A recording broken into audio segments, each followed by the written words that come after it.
You're in Italy. Perfect sun, perfect pizza. But enjoying that view? It might be a fatal mistake.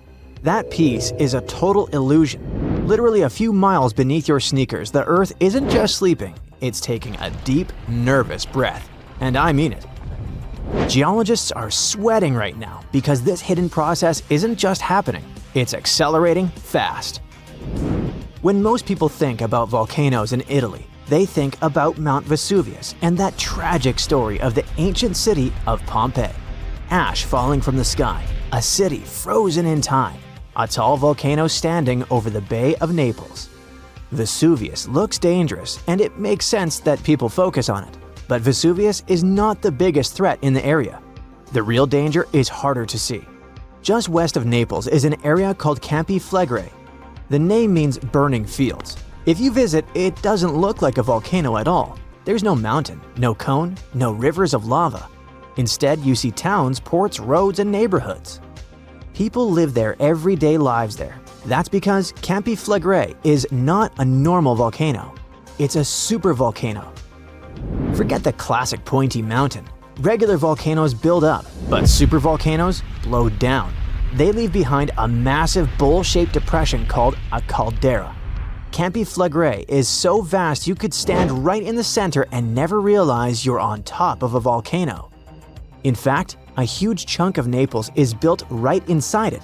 Can you picture this? Homes, schools, and highways sit on ground that is still active?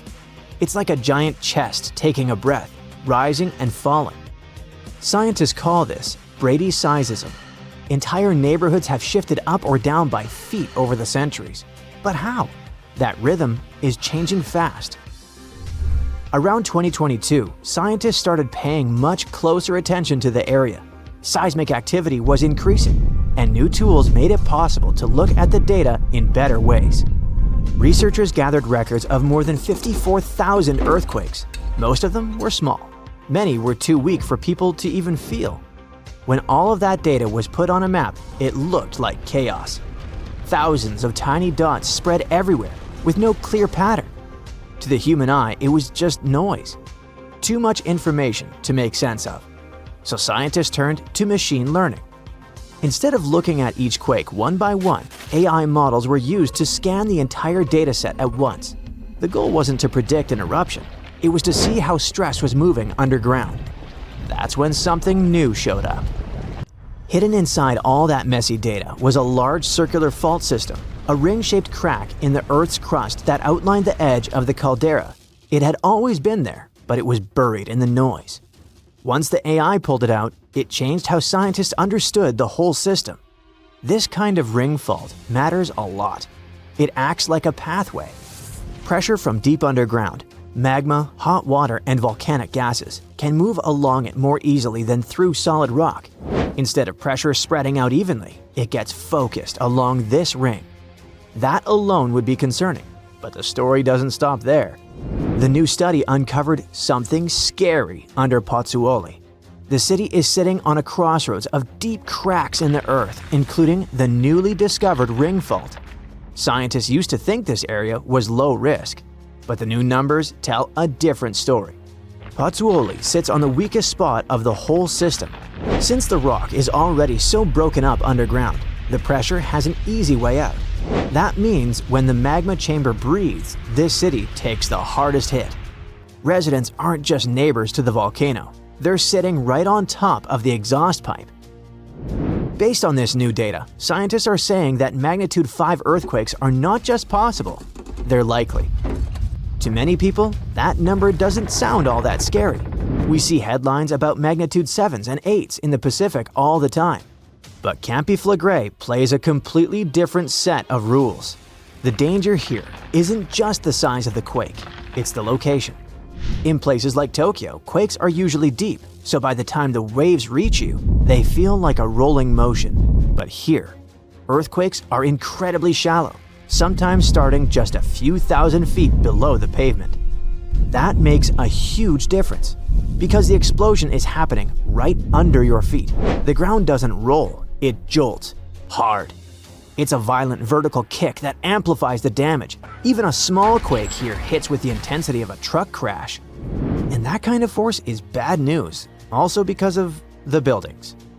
Many structures in this area are old, historic treasures, sure, but dangerous. They were built centuries before modern seismic safety codes were even a concept. We're talking about things that were never designed to move.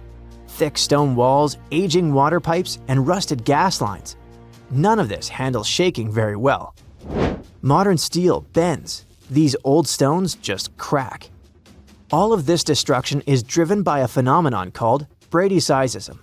Think of it as a massive hydraulic system operating deep underground. Miles below the surface, a volatile mix of magma, superheated fluids, and volcanic gases are constantly trapped. Over time, that cocktail builds up immense pressure. As the pressure grows, it pushes against the crust, literally lifting the ground and the entire city upward. When the gas escapes or the pressure drops, the ground sinks back down. It's a slow, relentless cycle of rising and falling. And this isn't just a scientific theory. We have clear physical proof. In Pozzuoli, there's an ancient Roman building called the Temple of Serapis. Its stone columns are marked with holes made by sea creatures that only live underwater. Those holes show that the building once sank below sea level and stayed there for a long time. Later, it rose back up again. The ground didn't move suddenly, it moved slowly, over centuries. The earth here has always been unstable, slowly breathing in and out. What scares scientists today is how fast the movement is happening now. Since April 2025, the ground has pushed up 0.6 inches every single month. That doesn't sound like much, but in geology, that's fast. Over a year, it adds up to nearly 7 inches. Buildings are not designed to move like that. As the ground lifts, foundations get stressed, pipes stretch, roads bend. At the same time, the ring fault is being pulled tighter and tighter. Systems under stress don't always fail slowly. Sometimes they break all at once. It wouldn't take a huge event to push things over the edge. A small shift in magma, a sudden release of gas. Something like that could trigger stronger earthquakes. If that scenario plays out, we're not talking about some cracked plaster or a few broken windows. It hits the panic button for the entire red zone. And let's be real, evacuating Naples isn't just hard. It's a logistical nightmare straight out of a disaster movie. We're talking about a critical red zone holding 500,000 people, from Pozzuoli to western Naples, who would have to evacuate the second the alarm sounded. And right next door is the yellow zone, where another 800,000 residents are sitting directly in the path of choking volcanic ash. These are narrow, winding, ancient streets built for donkeys and carts, not for 500,000 panic-stricken people trying to leave at the same time. It's a recipe for absolute gridlock. We're talking bumper-to-bumper traffic where nobody moves an inch. Then there's the money. The economic hit would be staggering. Overnight, one of the most vibrant places on Earth turns into a ghost town. No tourism, shops boarded up, businesses wiped out. The ripple effect wouldn't stop at the Italian border. It would hit the whole European economy. Now, sure, this isn't ancient Pompeii. We have satellites and smartphones. We aren't totally blind. So hey, apparently, there's absolutely no need to be worried, right? This is not some hypothetical situation or fairy tale. The Vesuvius supervolcano that erased the city of Pompeii may wake up again and destroy many other towns built near the mountain. And to understand what consequences humanity would face if it wakens this time, it's smart to know what the eruption did 2,000 years ago with the ancient city. So Pompeii was a thriving city in the Roman Empire, located just 5 miles from Vesuvius on the west coast of Italy. It was a resort where the noblest and richest people rested. They walked along cozy streets, lived in beautiful villas, and had fun beside fountains. The soil in this region was fertile since the ground around the volcano had a lot of useful elements. Olives and grapes from Pompeii were sold throughout the empire. About 12,000 people lived in Pompeii by the time of the eruption. It seems not so much compared to modern standards, but it was considered a big city in those days. The catastrophe began unexpectedly in 79 CE. At first, everyone felt the ground tremble. Birds flew away from the volcano as far as possible. There was tension in the air because of the impending catastrophe. The volcano started to release thick smoke, soot, and ash. There was so much of it that soon it obscured the sky over the city with a heavy gray cloud. Vesuvius spat out gases, rocks, and dirt. Hot ash polluted the air and made it difficult for people to breathe. Locals couldn't see inside this gray haze. And then it started raining heavily. The water mixed with ash and soot and fell on Pompeii. Roofs of houses broke under the heavy weight of mud. Streets, fountains, alleys, and squares were hidden under millions of tons of soot. The next day, the destruction continued with renewed force. There was an explosion of hot gas and crushed rock at the top of the mountain.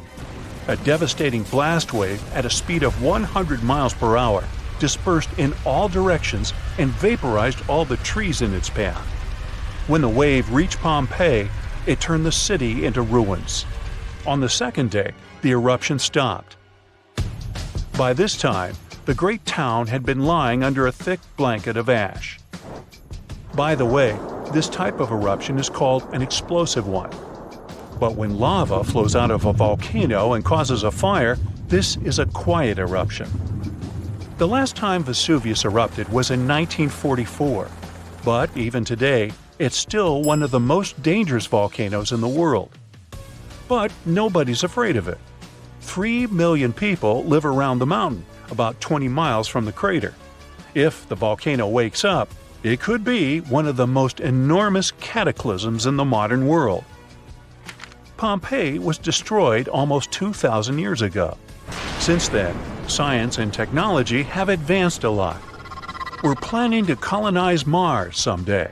We've created a metaverse, but so far, we're still powerless before the forces of nature. An erupting supervolcano can destroy nature around it and cause technogenic catastrophes in big cities. The phone lines would be overloaded and people wouldn't be able to call their loved ones or the rescue services. There would be big traffic jams on the roads. Panic would spread throughout the streets. Fires would start because of falling hot soot. All flights would be canceled, and locals would have to hide in airports, supermarkets, and the subway. A large gray cloud would obscure the sun and make the air hot. The only thing that can help us in such a situation is a preliminary warning about the upcoming eruption and good preparation. So if the disaster starts while walking on the streets, you should take shelter in a car or building. It's better to buy a dust mask in advance that allows you to breathe freely. If there's no mask, cover your nose and mouth with any cloth. If you stay at home, close all doors and windows so volcanic ash can't get into your apartment or home. These incandescent particles can easily set fire to a carpet or curtains. Put wet towels under the door sills. If you need to go outside for some reason, wear a suit covering your body completely. Don't forget about the protection for your eyes. Put on special glasses that have a dust-proof function, and remember about the mask. If you have a house, you need to disconnect the downpipes from the gutters to avoid clogging the drains.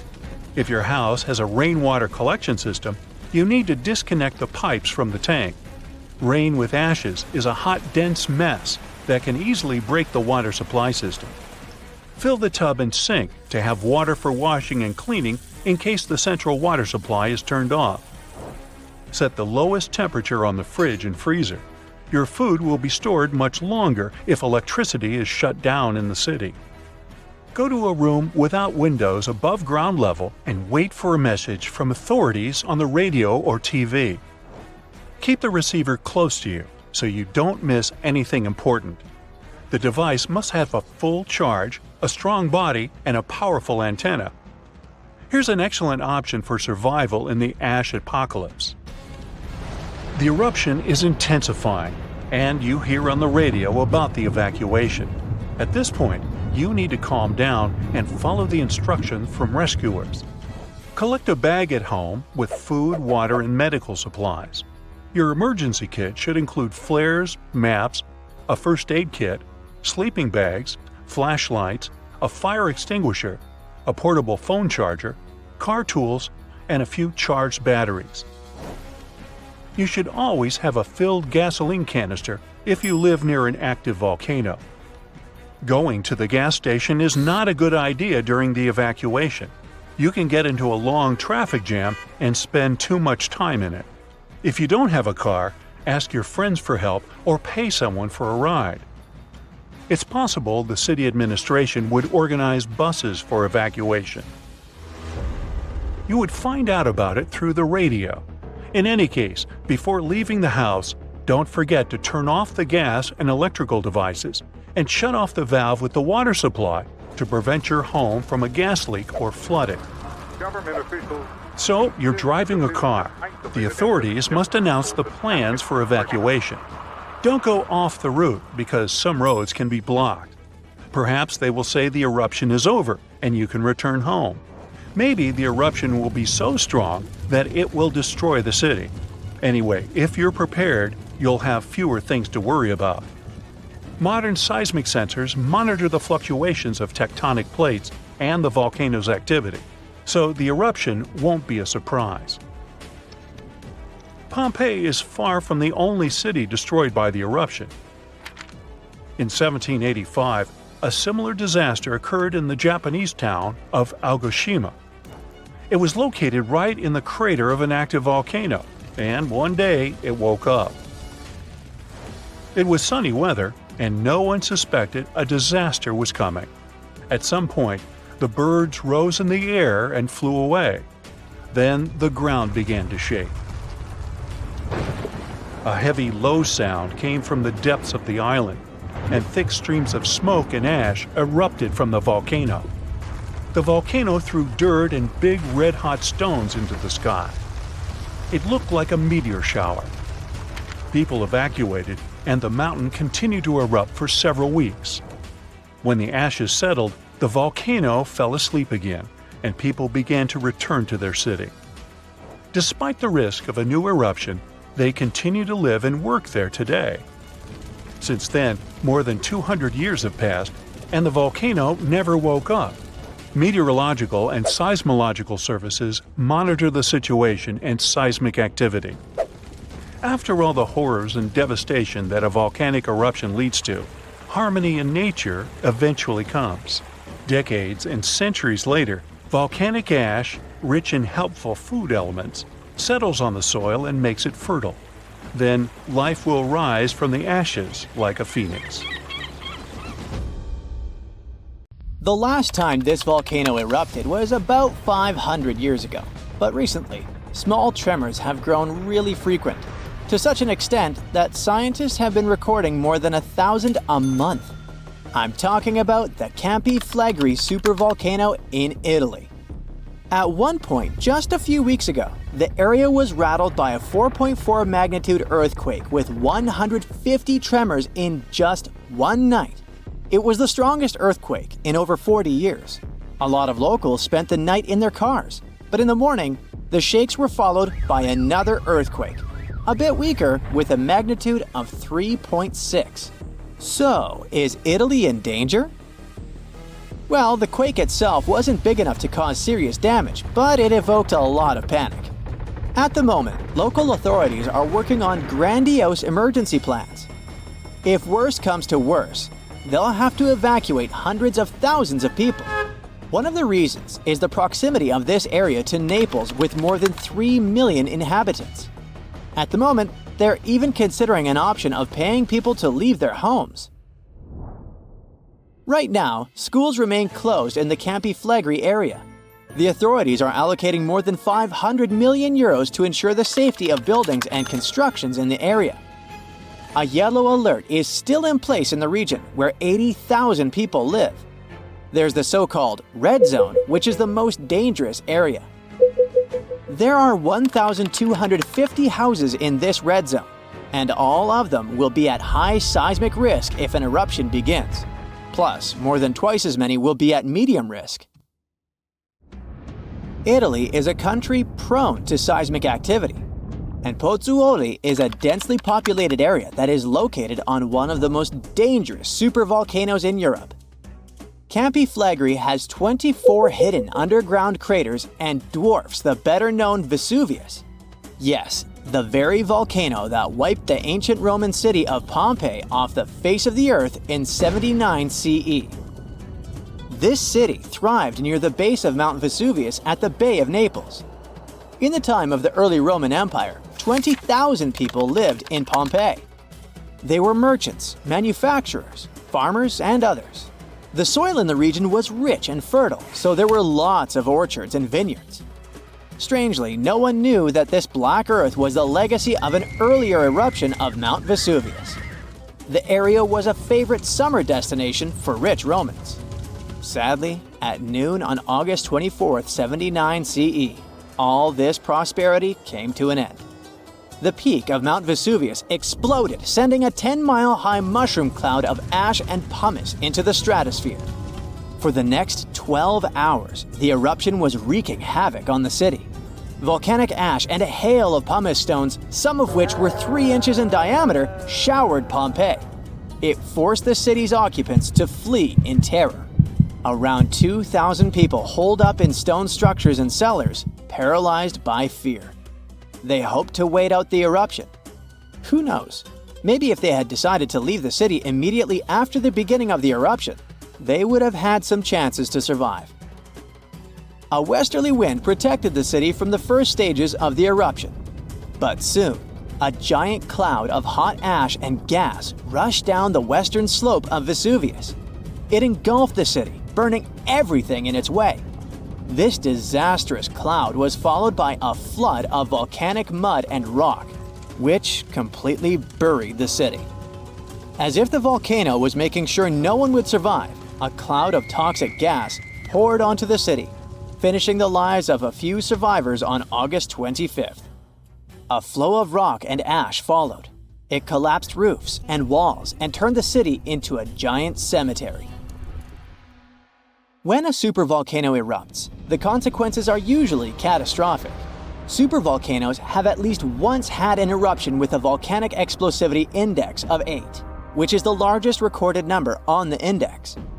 Supervolcanoes are often extremely large, with no cone at all.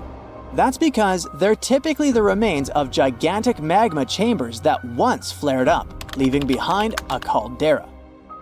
They're usually located over hotspots and appear when huge volumes of magma are trying to escape from deep underground. Eventually, they burst through Earth's surface. Sometimes, all this magma gets stuck, unable to break through the planet's crust. And then, massive pools of pressurized magma gather at a depth of several miles. The pressure keeps growing because more and more magma is trying to get to the surface. At one point, a super eruption goes off. The most recent super eruption happened in New Zealand. Well, when I say recent, I meant around 26,500 years ago. That's when a supervolcano beneath the surface of Lake Taupo spewed into the air more than 300 cubic miles of ash and pumice. Imagine 500,000 Great Pyramids of Giza flying up into the air at the same time. That's how incredibly powerful that eruption was.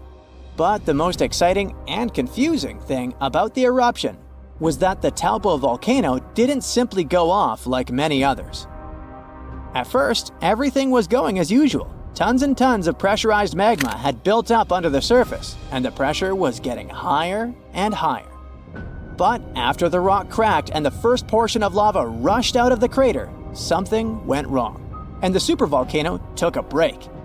Only several months later, the disastrous eruption shook the ground.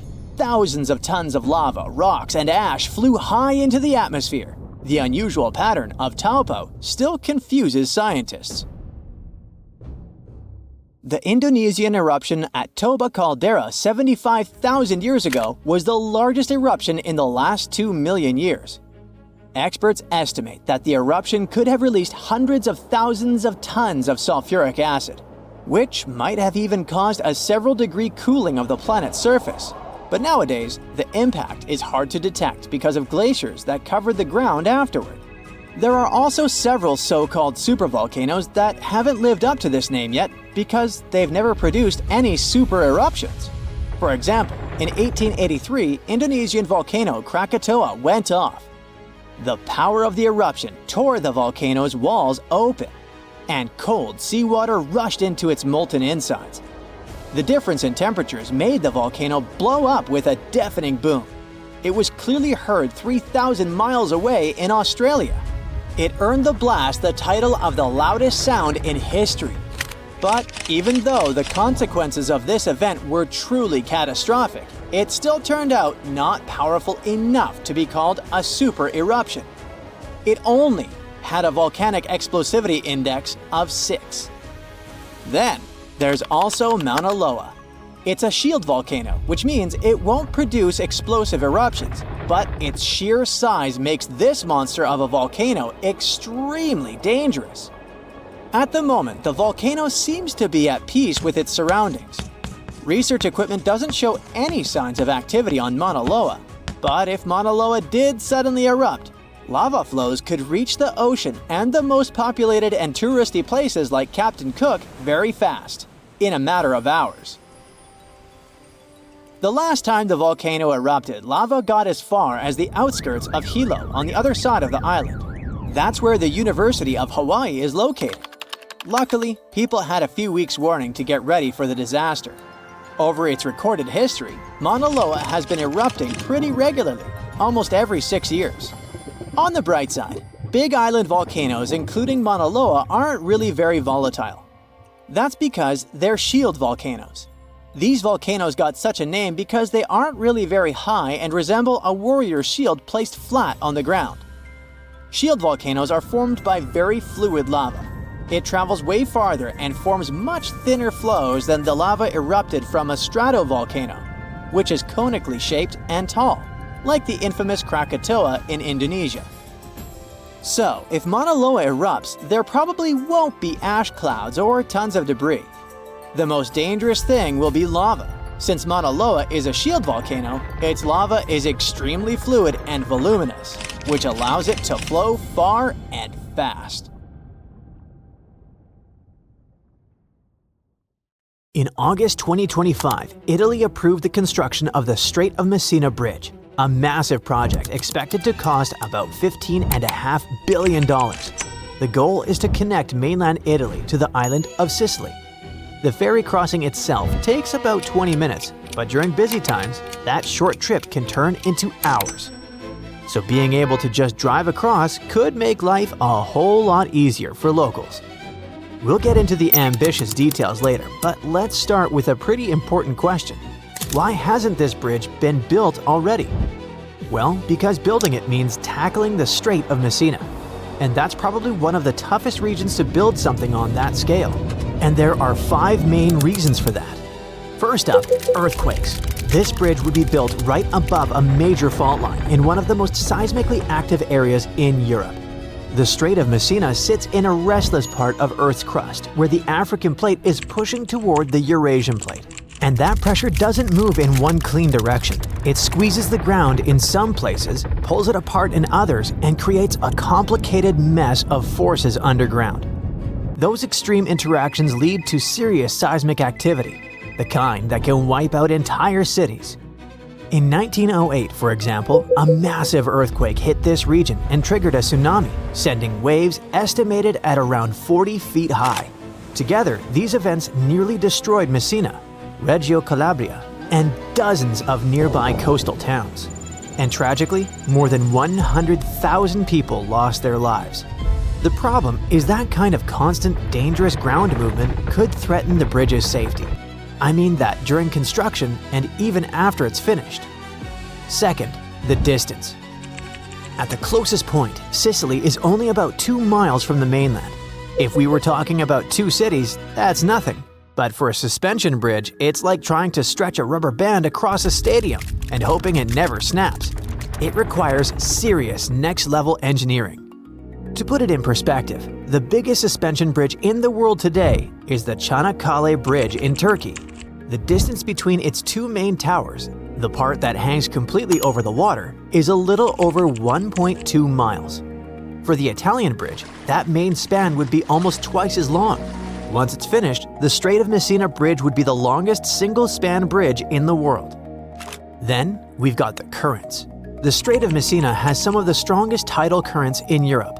The water can move fast, change directions quickly, and even form whirlpools.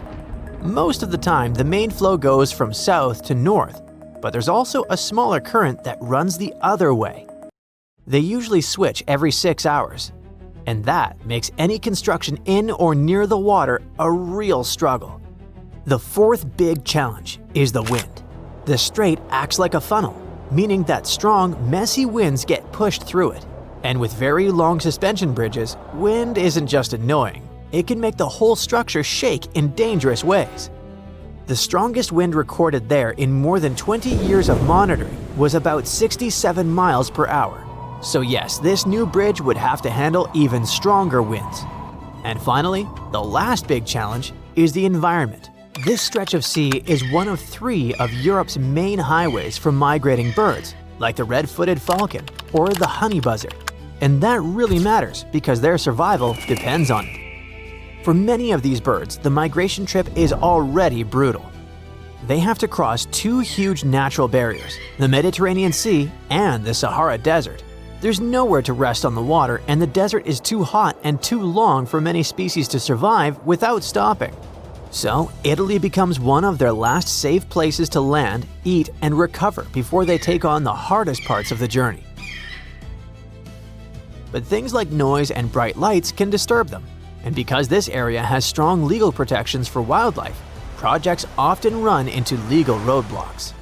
This new bridge plan is no exception. Environmental groups have already raised concerns, saying the project doesn't clearly show how they will avoid damaging nature. So there are problems with the distance, earthquakes, strong winds, powerful currents, and on top of that, birds might not like this bridge at all. Sounds like a lot to handle, right? But apparently the designers and authorities think this new plan can deal with all of it.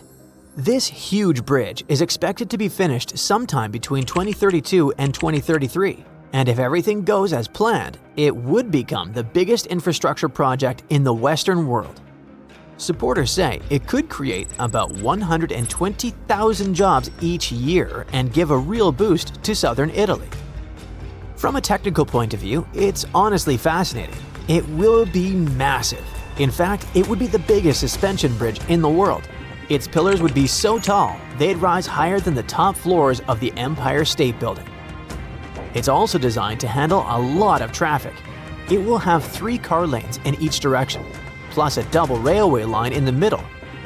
In theory, it could carry around 6,000 cars an hour and about 200 trains a day. Even though the project has officially got the green light, many Sicilians are still doubtful. And honestly, you can't blame them. This bridge has a reputation for being a never-ending project that keeps coming back, then stalling again. You know, people have been dreaming up the Messina Bridge for a long, long time. In fact, plans go all the way back to the Roman era. At that time, they wanted to link the 2 sides with a chain of connected boats. But since that kind of bridge wouldn't be permanent, they gave up on it. We can say that the modern saga really took off in the 1960s. They hoped that connecting Sicily more directly to the mainland would bring in the kind of international investment that other parts of Italy had been getting for years. So they started throwing around all kinds of ideas. Some plans were pretty wild, like underwater tubes, floating supports, even a bridge with a middle section that could spin around. But none of those options were truly realistic. And that's the thing. Since 1969, the Strait of Messina Bridge project has been approved, then cancelled over and over again. Now you might be wondering, okay, but why is this still so hard? Well, the distance is a huge deal. Like you already know, it would be the first time anyone's built a suspended bridge this massive. But from an engineering standpoint, it's doable. Then you've got the natural obstacles we talked about earlier, earthquakes, strong currents, and all that. But even those shouldn't be that impossible anymore. In Roman times, yeah, it would have been a disaster. A bridge made with barrels and boats wouldn't stand a chance. But today, we have the technology. Countries like Japan and Turkey have already built major bridges in highly active earthquake zones. And we don't even have to look that far. In the US, the Golden Gate Bridge sits close to the San Andreas Fault, which puts it at risk of a major quake. But engineers have strengthened it with systems designed to withstand the strongest earthquakes we can realistically expect. So, what really stands in the way now is more than the human obstacles, things like the massive price tag, tricky financing, and worries about the project being poorly managed. Okay, but since the project was recently approved, they can start finally building, right? Approval is a huge step, sure, but it doesn't mean they can immediately start pouring concrete in the strait. The project is on pause again. Italy's Court of Auditors have asked for more time to go through all the paperwork for something this huge. Still, the authorities say they can fix those issues and answer the court's questions. So the idea is still alive, it's just moving very slowly. And maybe one day, the Strait of Messina Bridge will finally move from paper to real life. The story of Pompeii is complete chaos as is, but to add a little fuel to this fire, we dug up some groundbreaking facts, and I mean that quite literally. Hear me out. What if it wasn't the scorching sea of lava that destroyed the city of Pompeii, but rather an earthquake that happened during the volcano's eruption? Rewind to over 2,000 years ago. The year is 79 BCE. It was around 1 o'clock in the afternoon when Mount Vesuvius decided to erupt. Pompeians were going on with their normal daily routines when lava started taking over. The flow of lava was so quick that most people didn't have anywhere to run. The disaster took the lives of around 2,000 people. The lava covered most of the city, which then turned everything to ashes. Pompeii was only discovered during the 16th century of our Common Era, when an architect commended a dig to divert a river. It's a very well-studied site nowadays, but something unusual recently caught the researchers' attention. Scientists were excavating a site called the House of Painters at work. They were examining a couple of skeletons when they saw something weird. The skeletons probably belonged to two men around the age of 50.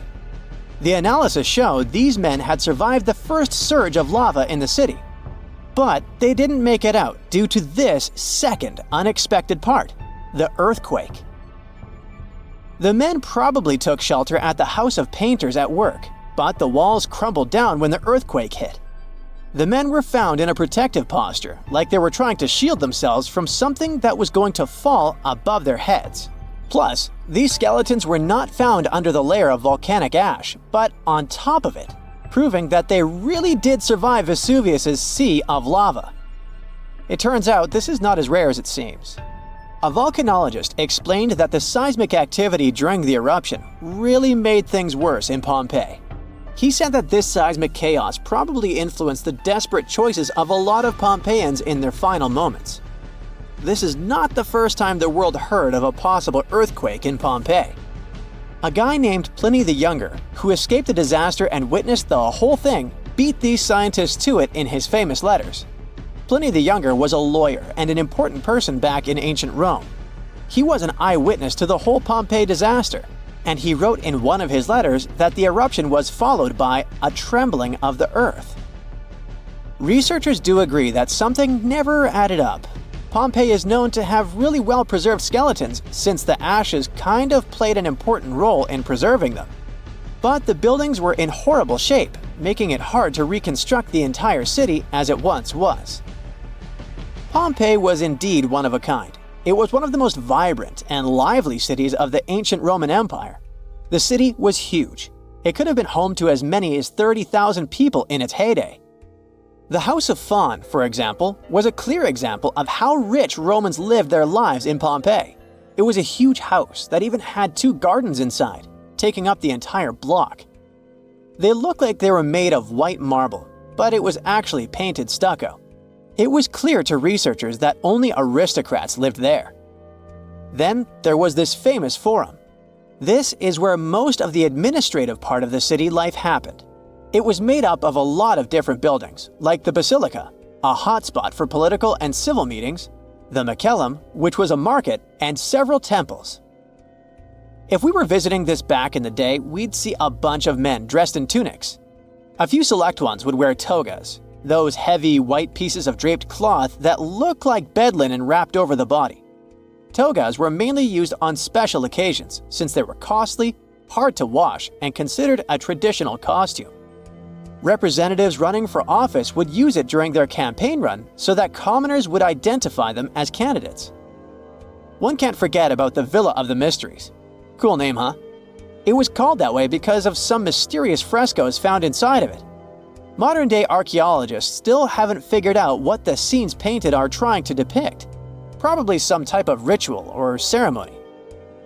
By the way, a villa is simply a large suburban Roman-style house. It's not necessarily a super posh place where the rich and beautiful live. It's usually located on the outskirts of town, near the city's walls. The Villa of the Mysteries one, in particular, was found astoundingly well preserved in modern archaeological excavations. It even had a manufacturing area inside of it, like its own little industry. It was common for richer Romans to own big farmlands, like olive gardens, for example. So they would also build a processing station inside their villas to extract the oil and package the whole thing. The amphitheater was where some of the richer men paid to put on gladiator fights for the rest of the town. It was built around 70 BCE, and it was one of the oldest amphitheaters of the world. It was even older than the Colosseum in Rome. This huge building could fit around 20,000 spectators at once. The seating was arranged by social class, so you could easily spot who was a member of the nobility. And in case you're wondering why it was shaped like a weird egg, it's because that was the shape that allowed for an unobstructed view wherever you were in the crowd. As every other Roman city, Pompeii also had some famous baths. Since not every house had access to plumbing back in the day, most people didn't shower in their homes. That's why so many Romans would use public baths, usually at the end of the day, to clean themselves. But make no mistake, this wasn't just a place for bathing, it was a cultural hotspot. The baths were made up of many different rooms. The first one was like a locker room, where people would keep their clothes and personal belongings. This is where the upper and lower classes mingled together. Someone's class could easily be identified by their clothes and jewelry. The amount of gold and silver worn back in those days is nothing compared to what most people wear today. Usually, the rich folks would leave someone to take care of their belongings while they went and took their bath. Because yes, it could happen that stuff went missing while chilling and relaxing. The big focus on self-care nowadays was already a thing for ancient Romans. It was common that before taking a bath, olive oil was rubbed all over the skin. They would scrape off the dirty skin with a strigil. That may sound weird, but also extremely pleasing. The baths had rooms for massages. Some of them had reading rooms, and even courtyards for some healthy exercise. Oh, there was even a natatio, or swimming pool if you're not fluent in Latin. After all, it was the Romans that said, a healthy body is a healthy mind. The bakeries. Bread was one of the main components of Pompeian diet, so much so that there were around 30 bakeries in the city. Bread was freshly made from scratch every day. In a special area of the shop, the corn or wheat was ground, and mules would circle around to keep the mills going. The funny thing about Pompeians is that they like to cover the exterior walls of buildings with paintings, much like graffiti nowadays. Their paintings, usually frescoes, used to depict what daily life was like in the city. Ancient Romans were very outdoorsy people, so coloring their walls seemed like a good option for them. A lot of houses had frescoes inside of them too, to make up for the lack of windows. The paintings gave the house owners the illusion of more space if the painting was of, let's say, a garden, for example. It happened in Iceland on Friday, March 19, 2021 at 8:45 p.m. About 20 miles southwest of the capital. Molten rock suddenly burst through the surface from below. Bright lava fountains then lit up the night sky. A volcano in this valley finally woke up after almost 800 years of sleeping soundly. We divide volcanoes into three categories: active, dormant, or extinct. Around 1,900 of them around the globe are considered active. That means they've erupted in the recent past and will likely do it again in the possible near future. Dormant volcanoes haven't popped off for a long time, but they still may in the future. You could say they're sort of sleeping. As for extinct ones, those guys haven't done anything in more than 1 million years. The eruption in Iceland wasn't super explosive, and this all happened 6 miles from the nearest town, so everyone was perfectly safe. Many even came to see it up close, while other brave visitors tried to fry eggs and bacon on the lava. Just be careful not to burn your breakfast black. Lava can be over 2,000 degrees Fahrenheit. It burns everything in its path. Yet it also produces some of the most fertile land for agriculture. This eruption gave a relatively small amount of lava at first, but it's been spreading across the valley in different directions, forming a sort of shield that's constantly growing. You can never really predict how fast a lava flow will be until you see it. It all depends on how thick it is and how steep the mountain slope. Lava can ooze slowly at about 20 feet a minute, a fraction of the average person's walking speed. Or it can flow as fast as 30 miles per hour, which even the fastest person on Earth can't outrun. But the lava isn't even the most dangerous thing about volcanoes. That would be the toxic gases spewing from the eruption. And those spread faster and further than the lava flow. Luckily, in Iceland's case, the wind has been blowing these gases away from residential areas. Scientists weren't surprised this volcano erupted. They knew it was coming. Increasingly stronger earthquakes had been shaking this area for the past 15 months. There were 50,000 earthquakes within just the 3 weeks leading up to the eruption. That's 100 per hour. The volcano has been active since March, and geologists say this could last for weeks, months, years, or even decades of constant eruptions in the area. Mount Shasta is in the top 5 most dangerous volcanoes in the U.S., so geologists are keeping a close eye on it. The last eruption was in 1250. I wasn't around then, but this volcano erupts every 600 to 800 years. Which means tick-tock, we're due any day now. About an hour from Portland, Oregon, there's an active volcano that last erupted in the 19th century. Next time it goes off, scientists think it'll produce larger amounts of ash and dust. This could cause an electrical blackout and make water unsafe to drink in the area. But the experts pay close attention to Mount Hood. They'll be able to give plenty of warning so people can react in time. Kilauea is one of the most active volcanoes in the world. It's been erupting almost constantly since 1983, making it also one of the longest eruptions known on Earth. It's the youngest land volcano in Hawaii. Volcanoes can take thousands of years to form, but others can pop up practically overnight. A volcano in Mexico just erupted in an open field in 1943. It started growing from there. Within a year, it was almost 1,500 feet tall. When the eruptions finally stopped 9 years later, the mount had reached a height of over 9,200 feet. Mount Fuji is an iconic symbol of Japan. The last time it erupted was in 1707, and it sent a shower of burning rocks as far as 60 miles away. If a similar eruption happened today, Tokyo would be within that vicinity. Mount Fuji is right on the Ring of Fire, that horseshoe-shaped region in the Pacific Ocean full of active volcanoes and earthquakes. From one end to the other, it's almost 25,000 miles long. It could wrap all the way around the Earth's equator. In January 2020, Taal volcano in the Philippines started spewing lava, sending huge plumes of ash half a mile up into the sky. The eruption even triggered a rare phenomenon, a dirty thunderstorm. That's when the smoke cloud above a volcano produces its own lightning. The chance of volcanic tsunamis was also high. Those are usually caused by tectonic movements that occur because of volcanic activity. Taal has erupted more than 30 times in the last 450 years. This volcano in Ecuador last erupted in 2016. Scientists think it might be showing some early warning signs of magma on the move. This is an active stratovolcano, a specific cone-shaped type with steep sides. They form from sticky lava that doesn't flow that easily. That lava goes around the vent, cooling and piling on itself to form these steep walls. These types are more likely to produce explosive eruptions like the ones we see in movies. Ruapehu is the oldest national park in New Zealand, a volcanic wonderland where you can closely see all those steaming craters, magnificent lakes, and unusual rock formations. It last erupted in 2007 and has had 10 eruptions since the mid-19th century.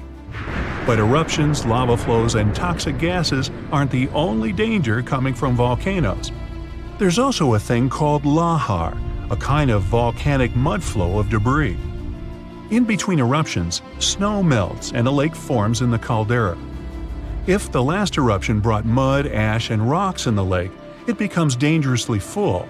In that case, only a temporary dam holds it back. Indonesia has the biggest number of active volcanoes in the world, including one called Anak Krakatoa. It means child of Krakatoa, and its famous parent isn't far away. A huge tsunami in 2018 partially woke Junior, a scary thought since Senior had one of the most powerful eruptions ever seen on this planet in 1883. Krakatoa's boom was the loudest sound ever heard. People over 2,000 miles away could hear the explosion. The sound wave circled the globe 7 times, and scientists say it's hard to predict this volcano's eruption patterns. Mount Yasur in Vanuatu is one of just a few volcanoes in the world where you can see a lava lake. Tourists even go there to peer over the edge and get a look at the burning, bubbling lake below. Well, except for when the volcanic activity goes to levels 3 and 4 out of 5. That means there are more intense earthquakes, volcanic tremors, or steam, gas, or ash ejections. Then this place is off limits because, duh. This volcano in the DR Congo has the most active and largest lake volcano in the world. And all that lava is unusually fluid, meaning it travels faster and further than the stuff coming out of most volcanoes. It's certainly not amongst the tallest ones, but Ethiopia's Erta Ali is unique in that it has a lava lake almost constantly, which is pretty rare. The locals call it a smoking mountain because its lava lake often causes eruptions. This volcano is near the Danakil Depression, one of the hottest places on our planet. Merupi has been erupting on a regular basis since the mid-16th century. This volcano helps scientists do crucial research on how eruptions work and how they can warn people in time. After it was dormant for a while, this volcano in central Mexico sprang back to life in 1994. Ever since then, it's been producing huge mud flows and strong explosions in unpredictable intervals. In the past, enormous eruptions coming from this giant buried entire cities in pyramids. Imagine staying in a hotel and waking up to the magnificent view of a massive volcano covered in glowing rivers of lava and clouds of ash. When it lets off heat, visitors to this area in Guatemala take a chance to roast some marshmallows there. One of the most active volcanoes on Earth is on a small island north of Sicily. Stromboli has regular explosions, together with glowing lava coming from vents inside the crater. Not too far away is Etna, Europe's most active volcano and one of the biggest continental ones in the world. By the way, Earth definitely isn't the only planet with volcanoes. The largest one in our solar system is on Mars. It would cover the entire state of Arizona, and it rises nearly 3 times higher than Mount Everest. Ooh, don't look down. Phew, you could finally send that last report for the day and breathe out. The weekend is around the corner. But just when you're about to hit send, you're alarmed by the low rumbling under your desk. Is it the light rail passing by? Unfortunately, that's not the case. It's a volcano speaking. What, here? In Arizona? That's right, the ground keeps shifting under Arizona, reminding us that Earth is alive. No panic though. Let's arm ourselves with some context. 20 American states have extinct, active, and dormant, currently sleeping, volcanoes. Among such states, you can find California, New Mexico, Nevada, Utah, and Colorado. On the bright side, Arizona's volcanoes are dormant at the moment, but it doesn't mean they won't go off in the near or not so near future. Now, how about traveling to Arizona to check the traces of its active volcanic past? They dot the desert landscapes of this state like spots dot a Dalmatian. There are entire volcanic fields southwest of Phoenix, east of Douglas, near Flagstaff, north of Kingman, and near the Mexico border. The most worrying thing about these fields is that even though they're not active at the moment, eruptions in this region might happen every 1,000 years or so. Well, the time seems to be up. The last powerful and destructive volcanic eruption occurred around 1,000 years ago at the Sunset Crater. Oh, this place is worth paying more attention to. And we will, but a bit later. First, we have to talk about hotspots. No, not that place where you can surf the web. In our volcanic context, a hotspot is a place where insane amounts of heat melt the overlying crust, Earth's thin outer layer, and form volcanoes. This heat rises from the mantle, which is located between our planet's dense, superheated core and the crust. Want to see an example of this type of volcanism? Welcome to the Hawaiian Islands. The Big Island has its active volcanoes because, at the moment, it's situated on top of the Hawaiian hotspot. The older Hawaiian Islands were once there too, but later they drifted off towards the northwest. It happened because that's where the oceanic crust on top of which they sat, namely the Pacific Plate, moved. Now, look at the world's ocean basins. Yes, they're literally dotted with islands that sit on top of hotspots, like Hawaii, Iceland, Samoa, the Galapagos. Those are probably the most famous examples. But don't think that continents can't host hotspots. They can, but those are far less common. One of the most famous continental hotspots is, I bet you know it. Yep, the one beneath the Yellowstone caldera. By the way, the caldera is a vast volcanic crater, especially one formed as a result of a massive eruption that led to the collapse of the mouth of a volcano. The Yellowstone hotspot is basically the creator of Old Faithful and the rest of the hot springs and mud pots for which the national park is famous. Speaking of Old Faithful, let's make a small detour and pay more attention to this wonder of nature. It's one of the most well-known geysers in the world. People have been coming from all over the globe to see it for more than a century. The cool thing about this geyser is that the likes of it can only form under very specific conditions. That's why they're pretty rare. Magma under the surface superheats pockets of underground water. The pressure there keeps growing until it eventually pushes the water upward with immense strength. A certain volcanic rock with a high silica content lines the tunnel through which this water escapes. Basically, it creates a unique pipe that can withstand unbelievable pressure and heat created by the water erupting above the ground. Old Faithful was the very first named geyser in Yellowstone. If you come to visit it expecting the thing to erupt every hour on the hour, you're gonna be disappointed. On average, Old Faithful erupts every 91 minutes or so, which isn't that bad either. Plus, you can download a special app which will provide you with the approximate time of the next eruption. But be very careful while visiting and stay away from the site. The water erupting from the powerful geyser reaches 204 degrees Fahrenheit. The steam is even more scorching, up to 350 degrees Fahrenheit. It's hot enough to bake a cake. But let's get back to our volcanic hotspots. Scientists still don't clearly understand why there aren't many hotspot volcanoes on continental crust. One reason might be that the continental crust is much thicker than the oceanic crust, which is about 4 times as thick on average. Another reason could be that most of Earth's crust, about 2/3 of it, is oceanic. This means that there's less continental crust for hotspots to form under.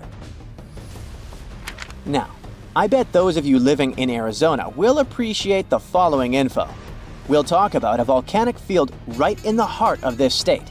the San Francisco Volcanic Field. That's a massive area filled with over 600 volcanoes. Yes, they're mostly small, but it doesn't make them any less impressive. They're scattered across 1,800 square miles in northern Arizona, a giant territory. Interestingly, scientists are still debating about whether this volcanic field is actually sitting on top of a hotspot. But one thing they agree upon: the volcanoes in this area get younger as you move east.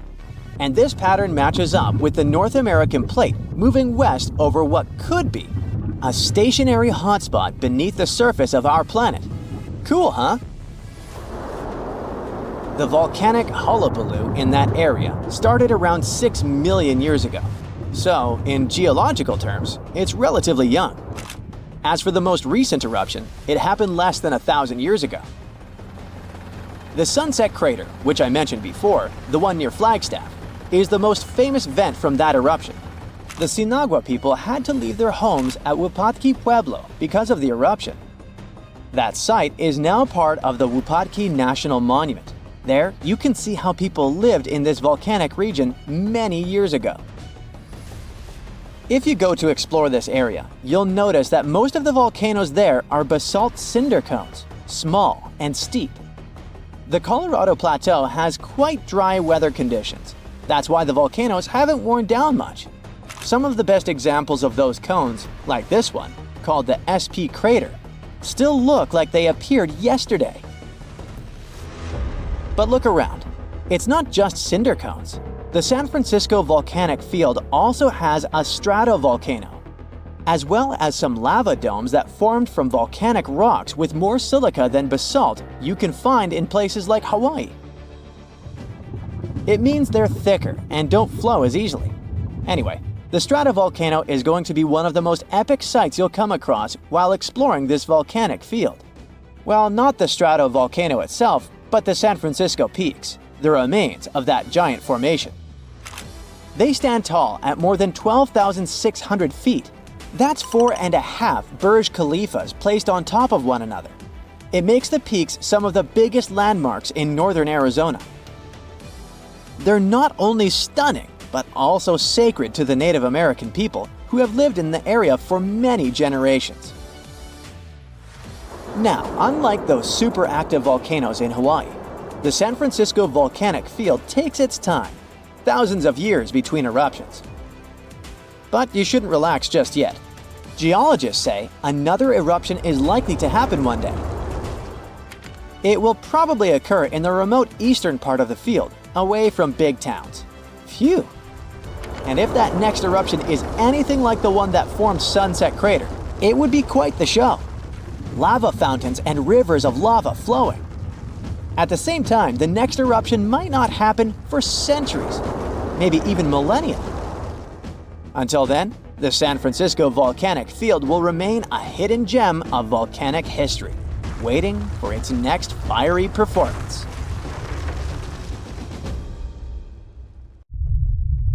Whoa! Earth's surface is shaking. Long cracks split the ground open. Lava rivers are rapidly flowing down the slopes. Deafening noise is filling the air. Rocks and other debris are flying high up. Clouds of volcanic gas and ash cover the sky. Now, this is not a plot of a blockbuster disaster movie. It's what happens when supervolcanoes decide to erupt. But this is likely not the scenario that will take place when the world's largest volcano, Mauna Loa, decides to finish its long nap. In 2021, scientists were sure it would happen soon, but so far, nothing. The volcano's seismicity keeps increasing and then going back to normal. But you never know when this giant will finally come back to life. That's why experts have been monitoring geological activity on Hawaii's largest island for quite some time. The Big Island of Hawaii is made up of 5 volcanoes, including the most active on the planet, Kilauea, and the largest, Mauna Loa. This gigantic thing makes up almost half the landmass of the island. And what lava Kilauea emits in one day, Mauna Loa could spew out within 20 minutes. That's what it did in 1984. While Mauna Loa's smaller sibling has been throwing tantrums for a while, the giant has been slumbering ever since its last eruption. But very recently, the Hawaii Volcano Observatory has recorded more than 200 mini-earthquakes below Mauna Loa. It likely means an increased flow of magma down there. Good morning! The volcano might be waking up. Or not.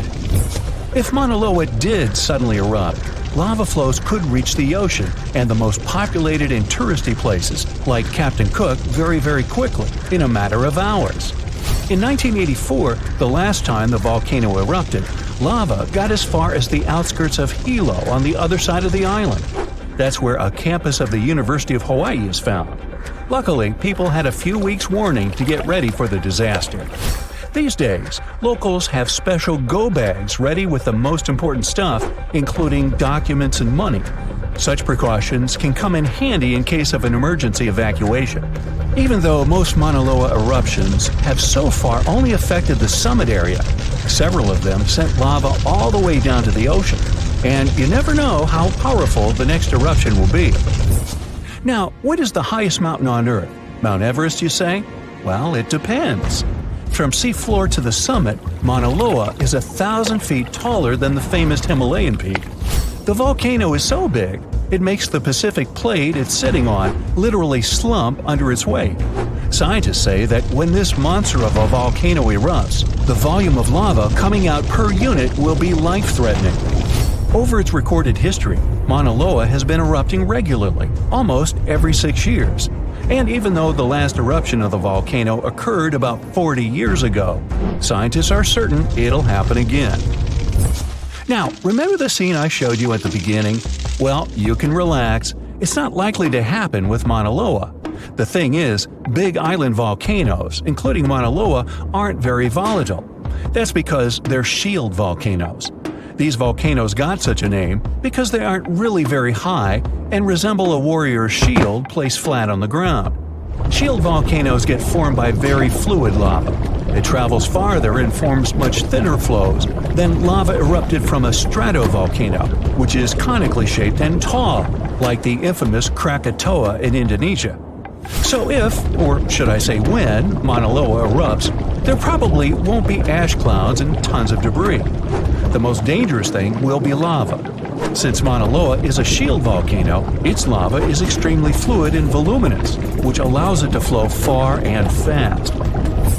Using theoretical vent maps, experts from the Hawaii Volcano Observatory have made charts of possible lava flows. They're kind of worried about earthquakes clustering at high rates. It likely means that lava is on the move under the surface. 500 to 600 earthquakes per day are a serious reason to be on high alert. On the other hand, it doesn't necessarily mean a disaster or inevitable eruption. Around a decade ago, several earthquakes that happened at the same time signaled that something was happening under Mauna Loa. But an eruption didn't occur. Instead, half the volcano shifted a bit to the south. This way, it probably gave more room to magma so that it had enough space to stay beneath the surface. Now, let's get back to the catastrophic eruption we saw at the beginning of the video. That's what often happens when a supervolcano erupts. Those are volcanoes that have at least once had an eruption with a volcanic explosivity index of 8, which is the largest recorded number on the index. Supervolcanoes are often extremely large, with no cone at all. That's because they're typically the remains of gigantic magma chambers that once flared up, leaving behind a caldera. They're usually found over hot spots. Supervolcanoes can produce super eruptions, and when they do, they blow more than 240 cubic miles of ash, molten rock, and hot gases up into the air. In other words, 4 super eruptions could fill the Grand Canyon to the brim. Supervolcanoes get formed when gigantic volumes of scorching hot magma are trying to escape from deep underground. This magma rises close to the surface but can't break through Earth's crust. That's why a huge pressurized pool of bubbling magma gathers at a depth of only several miles. The pressure keeps growing because more magma is trying to get to the surface until, bam, a super eruption occurs. The most recent super eruption happened in New Zealand. Well, when I say recent, I mean around 26,500 years ago. Nah, I wasn't around then. That's when a supervolcano beneath the surface of Lake Tahoe spewed into the air more than 300 cubic miles of ash and pumice. Imagine 500,000 Great Pyramids of Giza flying up at the same time. That's how incredibly powerful that eruption was.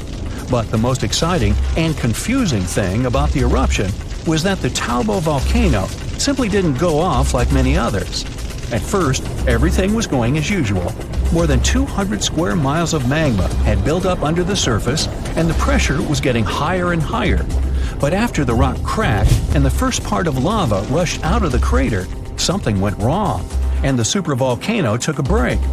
Only several months later, the disastrous eruption shook the ground, and thousands of tons of lava, rocks, and ash flew high into the atmosphere.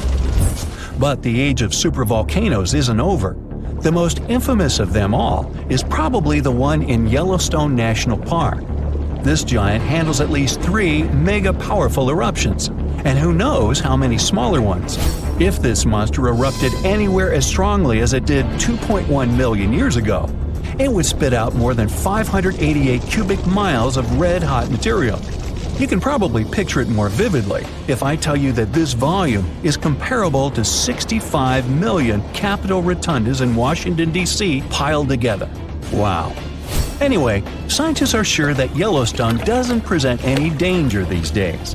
For an eruption to happen, magma inside must be at least 50% molten. With the Yellowstone caldera, this number is just 5 to 15%. But of course, Yellowstone isn't the only supervolcano on our planet. There's also New Zealand's Tahoe you already know about, Japan's Airi Caldera, California's Long Valley, Indonesia's Toba. Any of them can one day produce a super eruption. There are also several so-called supervolcanoes that haven't lived up to this name yet because they've never produced anything like a super eruption. For example, in 1883, Indonesian volcano Krakatoa went off. The power of the eruption tore the volcano's walls open, and cold seawater rushed into its molten insides. The difference in temperature made the volcano blow up with a deafening boom. It was clearly heard 2,000 miles away in Australia. It earned the blast the title of the loudest sound in history. But even though the consequences of this event were truly catastrophic, it still turned out not powerful enough to be called a super eruption. The ground suddenly starts shaking. Clouds of gas start forming in the sky, making it dark during broad daylight. Bits of the ground start swelling, lifting, and even collapsing. These are the telltale signs of a volcano that is bound to erupt. And this is what could easily happen again with Mount Spur. It's only about 75 miles from Anchorage, one of Alaska's busiest cities. More than half of the population of the northernmost state of the US live there. There's also a huge amount of air cargo that passes through its international airport daily. So anytime a volcano this close to such a vital hub begins to get restless, people start paying attention. Just FYI, approximately 350 million people in the world live within the danger range of an active volcano. That means that around 1 out of 20 people live in an area at risk of volcanic activity. Alaskans probably wish that Spur's reawakening was fiction, but it's actually true. The Alaska Volcano Observatory picked up on several of these "I'm about to erupt" signs from Mount Spur. So much so that they raised the alert level to yellow, which means unrest above normal background levels. Spur erupted twice in the 90s, and it was pretty intense. If we were ranking volcanic eruptions on a scale from 1 to 10, these eruptions would rank a 6 or 7. Not that terrible, but still worth 10 to 17 million in damages. However, these numbers are nothing compared to Alaska's 1988 Redoubt eruption, another volcano that erupted and summed up a staggering $345 million in damages, mainly because its ashes hit aircraft engines, such as the KLM 747 that lost power after all its engines went off due to the ashes. If people weren't paying attention to Alaska's unstable geology before that, well, they surely started to after it. When you think of the hazards of volcanic activity, the first thing that might possibly pop in your mind is Pompeii, Italy. Of course, that's the worst case scenario, a city being engulfed by lava. Spur may seem innocent compared to Vesuvio, but it still took its toll. The last time it erupted in the 90s, and it threw volcanic aerosols over 60,000 feet into the atmosphere. Let's get our science straight here. Think of volcanic aerosols like liquid particles that are released into the atmosphere during an eruption. These particles are usually created when gases from a volcano, such as sulfur dioxide, combine with water and other particles that exist in our atmosphere. These aerosols can actually cool the Earth's surface since they reflect sunlight directly back into space. And that's not the worst part. It can stay in the atmosphere for several years after an eruption, causing lots of health issues. The eruption unleashed blazing fast avalanches of hot gas and ash called pyroclastic flows, along with thick, muddy floods known as lahars. Oh, and there were also the massive volcanic boulders. These rock chunks were huge, some over 3 feet long, and they blasted out from the volcano like nature's cannonballs, landing more than 6 miles away. All that volcanic heat melted part of a nearby glacier, kicking off debris flows that dammed up the Chakachatna River and created a whole new lake along the valley. Some good came out of Spur's first eruption, though. The main lesson was, volcanic monitoring pays off. The local monitoring was able to reduce the economic damage done by the eruption, especially for a city that has an intense air traffic. Spur is deemed as dormant for the moment, but it could go off anytime soon. You see, volcanoes are classified as active, dormant, or extinct, depending on how much action they're putting on. If it's still active, it's still rumbling and erupting somewhat regularly. Dormant means it's had some recent activity, but it's still lying low for now. And extinct, that's when it's been quiet for such a long time that we figure it's done for good. One of the US's most dangerous active volcanoes is Mount St. Helens. This volcano is actually responsible for the most powerful eruption in US history. Its last blast was so intense, it threw off about 1,300 feet off its summit. Basically, the top of the mountain vanished, and if you thought Mount Spur's ash cloud was impressive, St. Helens wins the competition since it launched its ashes 80,000 feet into the sky. Eastern Washington plunged into total darkness. But it wasn't just that. In a matter of 3 minutes, the eruption hurled 3.7 billion cubic yards of blazing rock and dust, enough to fill 1 million Olympic-sized pools across 230 square miles of lush forest. Actually, the earthquakes that anticipated the eruption started weeks before May 18, 1980. A ground shake of magnitude 5.0 went off, triggering a landslide on one side of the volcano. By the end of the official eruption date, 57 people had lost their lives. Nearly 7,000 big game animals like deer and elk were wiped out, and millions of birds laid scattered on the burnt earth. Researchers don't think St. Helens will blow at the same magnitude again anytime soon, but they're keeping an eye on it, because this volcano is not exactly finished. By the way, the word volcano comes from the Roman name Vulcan, which was the Roman deity of fire, and they often happen at the meeting point of tectonic plates, which are the pieces of the Earth's surface that fit together like a jigsaw puzzle. The so-called Ring of Fire, located in the Pacific Ocean, is the world's danger zone when it comes to volcanoes. It contains between 750 and 915 active volcanoes. The largest volcano located in the Ring of Fire, also the largest active volcano in the world, is the Mauna Loa. It's over 13,000 feet high, and it's located in Hawaii. Researchers say that Mauna Loa has been erupting for at least 700,000 years. Its most recent eruption began on the 27th of November 2022, and it lasted until December 13th. It's been quiet since the 80s until it decided to wake up again. Thanks to constant monitoring by the Hawaiian Volcano Observatory, it didn't cause any casualties when it last erupted. Scientists have been investing big time on volcanic monitoring, not only to reduce economic hazards, but also to save lives.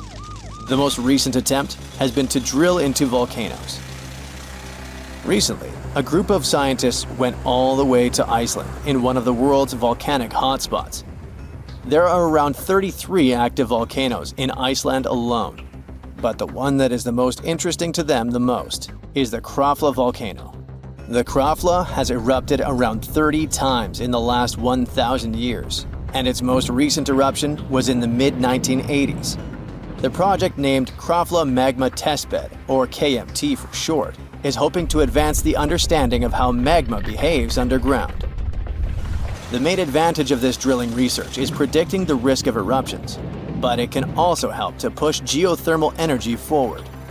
I mean, can you imagine having electricity that is run by the limitless source of volcano power?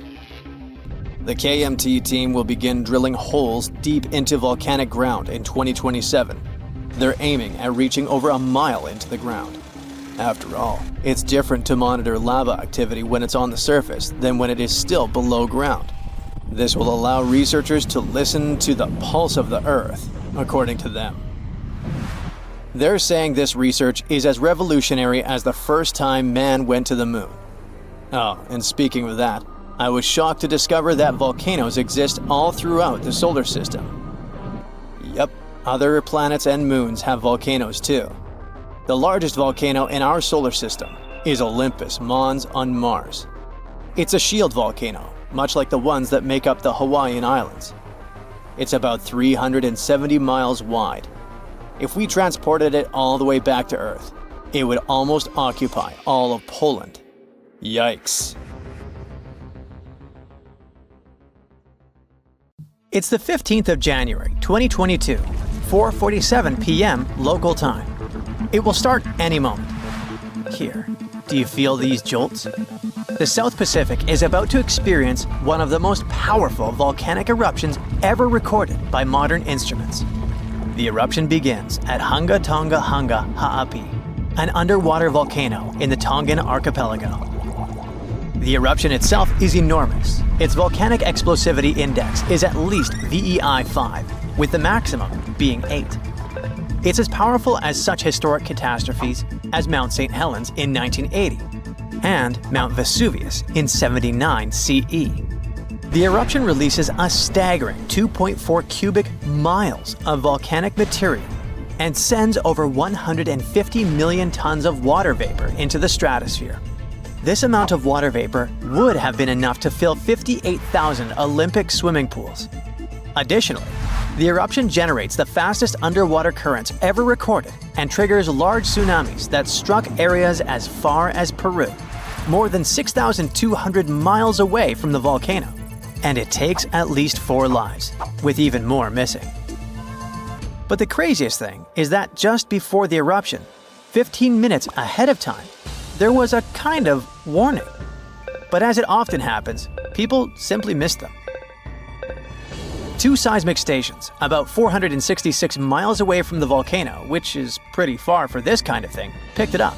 They figured out it was a Rayleigh wave, which is a type of seismic wave that moves along Earth's surface. This wave was caused by a fracture in the ocean floor, where magma and seawater started to interact under a lot of pressure.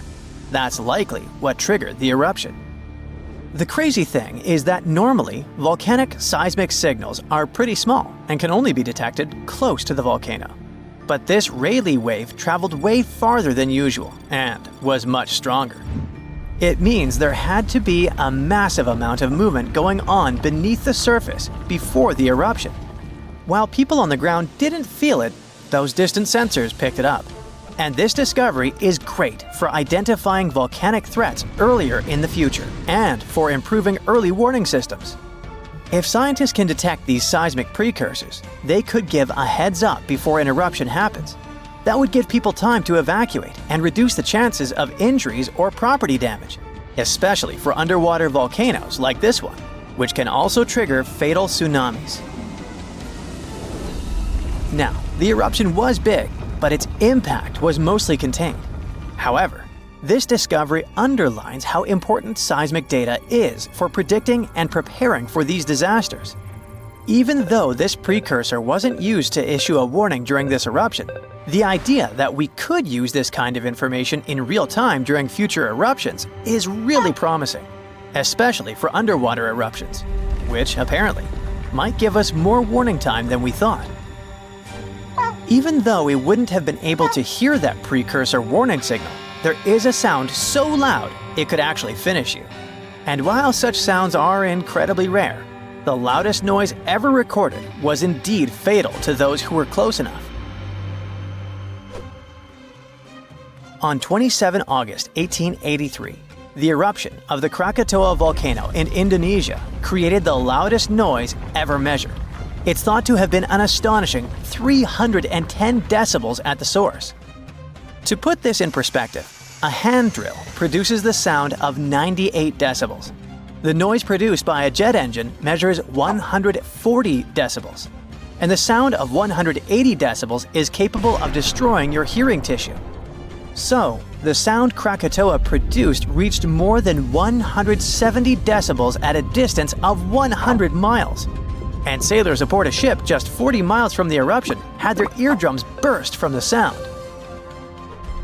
The explosion's reverberation was so powerful that it was heard 3,000 miles away. In fact, at a farm in Alice Springs, Australia, over 2,200 miles away, sheep farmers reported hearing what they thought were gunshots. The sound from Krakatoa traveled around the world multiple times. Although no one heard the explosion beyond 3,000 miles, spikes of atmospheric pressure were recorded in places as far away as Canada and England. Those must have been the sound waves produced by the eruption traveling around the globe. Sound above 150 decibels can potentially cause life-threatening harm. In particular, sounds between 170 and 200 decibels can result in lethal conditions, including burst lungs. Anything over 240 decibels could cause fatal injuries, and you don't even want to know what those are. I'll just say that those sometimes happen to cartoon characters, but rarely to people. The scientific explanation behind this is that sound is essentially a wave of pressure, which can travel through both solids and liquids. And, in the case of an incredibly loud sound, pass right through the human body. If the pressure from such a sound is high enough, it can rupture eardrums and internal organs, causing significant and often fatal damage. Now, you probably know how volcanoes sometimes have small earthquakes before they erupt. Well, they often produce this weird sound called a harmonic tremor. The sound kind of hums, and the frequency of the hum gets higher and higher until it suddenly stops just before the volcano erupts. The sound has been recorded at a bunch of volcanoes around the world. But the thing about Redoubt Volcano in Alaska is that its tremor is so intense, people can actually hear it. It's like the volcano is letting out this crazy scream right before the eruption. According to a geophysicist at the University of Washington, the frequency of Redoubt's harmonic tremor is so high that it is barely perceptible as a low bass hum, and that's at its highest pitch. All because the pitch of Redoubt's tremor exceeds that of any other recorded volcano. It questions the limits of the existing models used to explain these phenomena. That's why researchers had to propose a new model to account for these unusually high-pitched tremors. Most volcanoes produce sound when magma bubbles vibrate as they rise through cracks in Earth's crust. But in the case of Redoubt, scientists believe that the harmonic tremor and associated earthquakes occur when magma is forced through a narrow opening under immense pressure. The thick magma sticks to the rock surface inside the conduit, a channel or a pipe that carries magma from a reservoir or chamber to the vent. As the pressure builds, the magma moves upward. This makes it stick again until the pressure forces it to move once more. These sudden movements cause small earthquakes, which, as the pressure increases, occur more rapidly and blend into a continuous rising noise. So it's actually the rocks making the sounds. This new model is important because it could help scientists better understand the eruptive cycles of volcanoes like Redoubt. It could also serve as a limited early warning system. By the time Redoubt began to scream like this, the volcano had already been erupting for a few days. So the tremor might only provide a few minutes or hours of warning before the next explosion. The harmonic tremor at Redoubt reaches an extremely high frequency, then falls eerily silent before the volcano erupts again. This pause occurs when the earthquake activity slows down and the two sides of the fault slip smoothly against one another. Maybe that's when even earthquakes can't keep up anymore. The new model may also apply to other volcanoes, such as the Soufriere Hills volcano on the Caribbean island of Montserrat. The research team is now planning to investigate why the pressure at Redoubt is concentrated in one specific spot. To move ahead in their research, the scientists have created 2 recordings of Redoubt's seismic activity. The first, a 10-second recording, compresses about 10 minutes of seismic sounds and harmonic tremors, sped up 60 times. The second, a 1-minute recording, condenses roughly an hour of activity, including more than 1,600 small earthquakes that had occurred before Redoubt's first explosion with harmonic tremor. These recordings could provide crucial insight into the dynamics of volcanic eruptions and the signals that precede them. When you think of a volcano, what's the first thing that comes to mind? Streams of red, steaming hot lava pouring over the sides? Dark clouds of ash rising high into the sky? Maybe you think of a relaxing hot spring. Ah, that's nice. Well, we all imagine one thing, a cone-shaped mountain looming over the horizon. But it can be as green and lush as any other mountain. At the top, of course, there's a giant hole, like an opening that goes all the way down. Inside, there's lava and gases being pushed outside. Lava is so hot that if you were standing at the top of the volcano and looked down, your face would feel as red as the color of that liquid rock oozing out. A volcanic eruption never comes without consequences for us. And I'm not just talking about people living nearby. The impacts are usually felt on a global scale, too. Can't fly for a while because of the blanket of ash released in the air. Not to mention, it might be a bit tricky to breathe. Carbon dioxide, sulfur dioxide, and plenty of other toxic gases whose names immediately take you back to your high school chemistry class. Funny enough, most of that cloud rising out of a volcano is just water. Well, vaporized from those scalding temperatures. But before any volcano erupts, it goes through stages like an angsty teen. First, magma, that's lava before it erupts onto the surface and gets its name change, starts moving underneath the volcano. This causes earthquakes that get worse and more dangerous over time. Then, steam and different gases start spewing out of holes in the planet's crust. Our Earth resembles a tea kettle about to whistle. When the gas emissions and earthquakes get more massive, it usually means the volcano is about to blow its top. But those first stages can take years before an eruption happens. Then, the magma starts building up. With more and more pressure, it's planning to make its great escape. It's hard to notice this happening if you don't have the proper equipment. Good things scientists do, and they've got us covered. The volcano becomes more active by the minute. Ash starts coming out and spreading in the air, creating ominous clouds that turn day to night. With the magma building up, an eruption is imminent. Then, boom! The surface gives in under the pressure below. The magma makes its exit. It's now lava, spewing out the top and flowing down the sides of the mountain. None of this sounds very appealing. So, what if it never happened? What if there were never any volcanoes at all? Would Earth still be the same? Not at all. If volcanoes never existed, there wouldn't be an atmosphere. When our planet was still just a young pup, volcanic gases are what created our protective bubble that allows you and me to breathe right now. They also played a big part in shaping the land and oceans. 4 billion years ago, Earth was still forming. It didn't look anything like the pale blue dot we know today. It was red hot, and the water was trapped under the crust.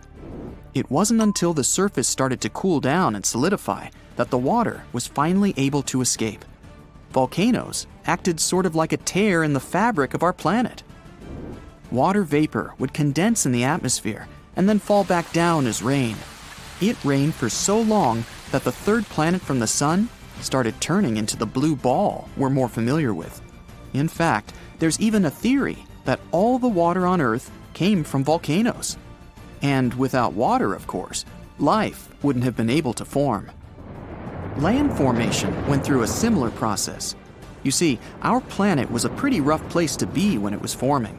It was a molten surface with fields of lava and constant volcanic eruptions and space rocks always crashing into it, because there was no atmosphere to protect it. When it started cooling down, a good solid surface formed, but the hot material underneath was still boiling and bubbling, and it continued making its way up. The crust would move and form thick layers with the material that was rising up. Over time, these layers became more permanent. Volcanic eruptions were still happening, but the first landmass had finally formed. Okay, we'll take the best part of volcanoes, an atmosphere. So what if they stopped erupting long after we got our protective breathable shield? Still not good. For starters, volcanoes created the most fertile soil. Around Naples, you have the famous Mount Vesuvius. The soil quality there is incredibly rich, and that's thanks to two huge volcanic eruptions, one that happened 35,000 years ago and another 12,000 years ago. Sure, these volcanoes caused a lot of short-term damage, but in the long run, these soils were fertilized by them. Now the region grows all kinds of citrus fruits, olives, grapes, cherries, and of course, their staple, tomatoes. There'd be none of that without rich volcanic soil, and Naples is by far not the only example like this. Bacteria, the first living organisms, lived in hot water. Scientists have discovered fossilized microorganisms older than 4 billion years. They thrived in hydrothermal vents. Those are fissures on the sea floor, and they're usually near volcanically active places.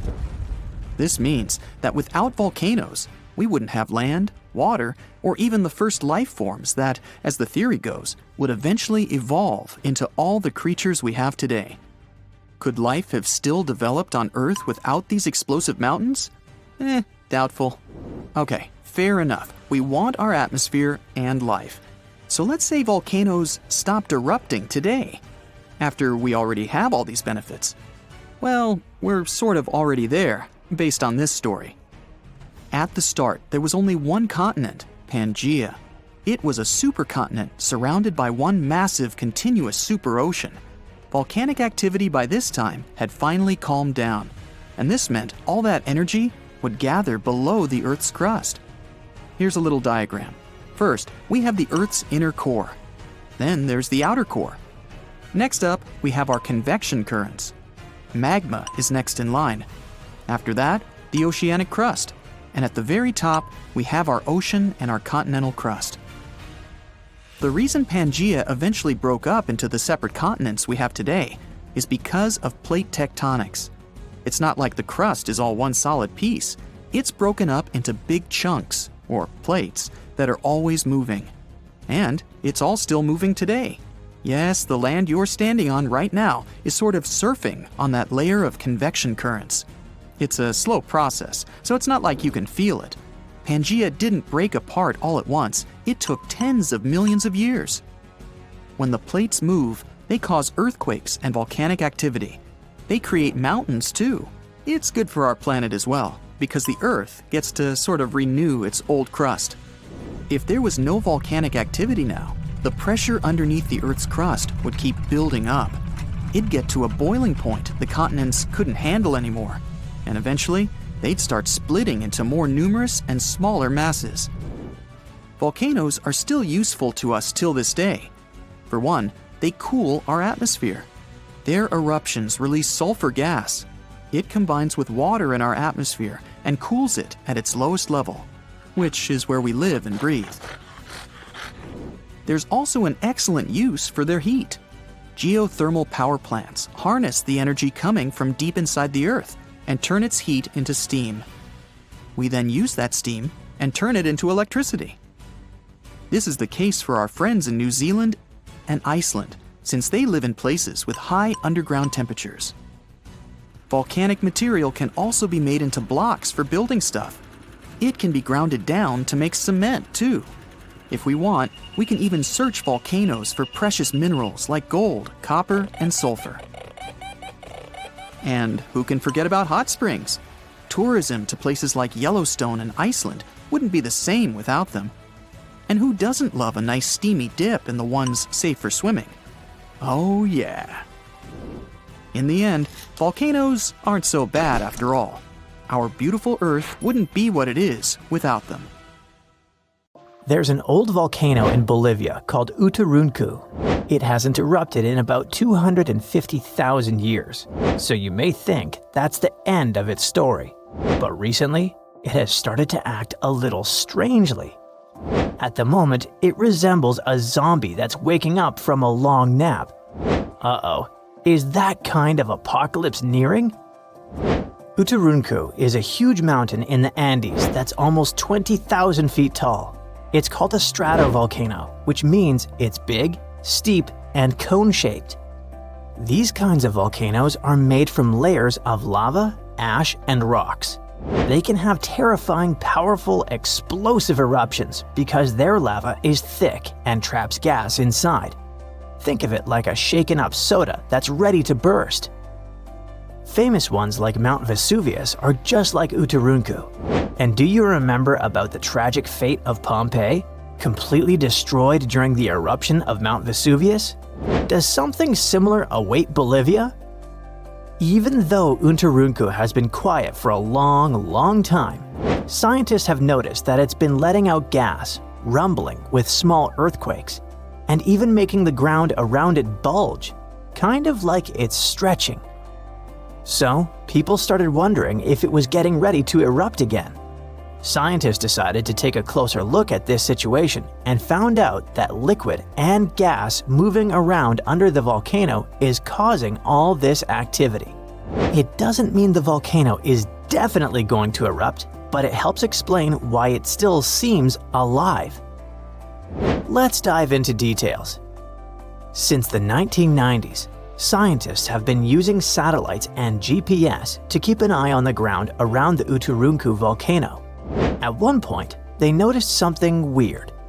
The ground was rising in the middle and sinking around the edges, kind of like a sombrero hat. The middle part has been slowly going up for at least 50 years, by about 0.4 inches a year. It doesn't sound like a lot, but hold on. This strange shape, along with lots of tiny earthquakes and gas like carbon dioxide coming out of the volcano, made scientists think that there might be a giant blob of magma growing under the mountain. If that were true, it could mean only one scary thing. The volcano could be getting ready to erupt. Uturuncu sits on top of a huge underground pool of magma called the Altiplano Puna magma body. This pool is really big and really deep, stretching under parts of Bolivia, Chile, and Argentina. Scientists thought that magma from the APMB might be rising and collecting near the surface, which could lead to an eruption. But now, after studying more than 1,700 earthquakes and checking the rocks around the volcano, scientists have a new idea. Apparently, it's not magma rising up. Instead, hot fluids and gases are traveling up from the APMB through a narrow path shaped like a chimney. These gases, like steam and CO2, can get trapped under the top of the volcano, while salty water, brine, spreads out sideways into tiny cracks in the rocks. This moving gas and water can make the ground rise and fall and cause small quakes, without any magma getting close to the surface. So the good news is, Uturuncu probably isn't about to erupt. If it did happen, it would cause serious damage to nearby communities and even pose a threat to human lives. Lava flows could reach towns tens of miles away from the volcano, and volcanic ash could even spread across Bolivia, Argentina, and Chile. Luckily, even though the volcano is still alive and rumbling, it's not as dangerous as scientists once thought. This discovery might help scientists figure out if other volcanoes around the world are getting ready to erupt. Now, let's visit Alaska, where according to researchers, Mount Spur might erupt soon. It's letting out strange amounts of volcanic gases from the top and side vent, the very vent that last erupted in 1992. If it erupts again, it could cause problems for airplanes flying nearby and might send ash falling from the sky. The good news is that nobody lives close to it, so people are safe for now. But even though Mount Spur isn't super dangerous, there are other volcanoes around the world that could be really destructive. One of those is Campi Flegrei, a giant volcano system near the city of Naples. Instead of one big mountain, it has 24 craters spread across the area. It last erupted in 1538, but its biggest eruption happened about 40,000 years ago. That explosion covered the whole Mediterranean region in ash and made temperatures drop by up to 16.2 degrees Fahrenheit in Eastern Europe, which led to a very cold volcanic winter. If Campi Flegrei erupted again today, it could be very dangerous. It might cover Naples and nearby places in ash, causing earthquakes and landslides, and create air pollution and acid rain. Scientists are keeping an eye on it, especially after a 4.4 magnitude earthquake shook the area in March 2025. But the good news is, there's no sign that magma is rising to the surface right now, which means an eruption isn't expected soon. Still, since Italy has a lot of volcanic activity, experts continue to watch it carefully. Mount Vesuvius is also in Italy and is one of the most famous volcanoes in the world. It's known for its huge eruption in 79 CE that buried the Roman cities of Pompeii and Herculaneum. The last time the volcano erupted was in 1944. Today, Vesuvius is even more dangerous because over 3 million people live near it. Around 700,000 people are living illegally right on its slopes, which puts them even more at risk. If the volcano erupts again, it could send rocks and ash flying through the air at nearly 100 miles per hour and cause major destruction, possibly even wiping out Naples. And still, scientists believe a big eruption from Vesuvius probably won't happen for a few hundred more years. But since it's still an active volcano, researchers continue to monitor it. Cumbre Vieja is a volcano on the island of La Palma, which is part of the Canary Islands. It last erupted in 2021. During that eruption, lava poured out of the volcano and flowed all the way to the sea. It destroyed over 3,000 homes, but luckily, thousands of people were safely evacuated, so it wasn't as bad as it could have been. In the past, scientists were worried that a huge eruption could cause the entire western side of the volcano to break off and crash into the ocean. This could create a mega tsunami, sending massive waves hundreds of feet high across the Atlantic Ocean. But more recent studies have shown that this is very unlikely to happen. Mount St. Helens is a volcano in Washington State in the United States. It had a massive eruption in May 1980 that ended the lives of 57 people. That eruption also caused the biggest landslide ever recorded. Hot, pressurized magma exploded from the volcano, shooting ash 15 miles into the sky. Ash covered a huge area, and around 230 square miles of land was destroyed. Mount St. Helens is still active and is expected to erupt again someday, possibly even in our lifetimes. But experts say it's not likely to have another huge sideways blast like the one in 1980, thanks to a deep crater that is now formed at the top. It will change the way the volcano might erupt. Popocatépetl is a big, active volcano in Mexico. It's been slowly erupting on and off since the early 2000s. It's really close to a lot of people. just 40 miles from the Mexico City metropolitan area, which has about 22 million people, and 30 miles from Puebla, which is home to about 6 million inhabitants. If Popocatépetl had a huge eruption, it could cover Mexico City in thick ash as much as 8 inches deep. That ash could block drains, mess up the water, and even stop the electricity from working. Even worse, fast-moving lava and super hot flows, called pyroclastic flows, could rush down the mountain and destroy towns nearby. The volcano was quiet for 50 years, but now it rumbles and shakes pretty often. There have been over a dozen small eruptions, including some as recent as February 2024. Some nearby places got covered in ash, but scientists say this isn't too surprising, and they're keeping a close eye on it. Our planet's biggest and meanest supervolcanoes are waking up. When they erupt, you'll surely notice it, even if you live thousands of miles away from the epicenter. Scientists are worried we might not have enough time to prepare and deal with the consequences of a supereruption. There's some volcanic activity close to the Italian city of Naples. And no, it has nothing to do with the famous Mount Vesuvius, but with another volcano. This one is harder to see as it doesn't have a tall peak like Vesuvius. But don't let this bad guy trick you. It could be way more dangerous than its giant neighbor. It does have a huge crater that's about 8 miles wide. This volcano is called Campi Flegrei, and it's actually one of the largest volcanoes in Europe, sitting under the town of Pozzuoli. So, Campi Flegrei erupted 39,000 years ago with a bang so massive it spread ash across the whole Mediterranean region. It also caused the temperature to drop by over 16 degrees Fahrenheit across Eastern Europe. It was the biggest volcanic eruption in Europe in 200,000 years. Since then, Campi Flegrei has had smaller eruptions, and the last one happened in 1538.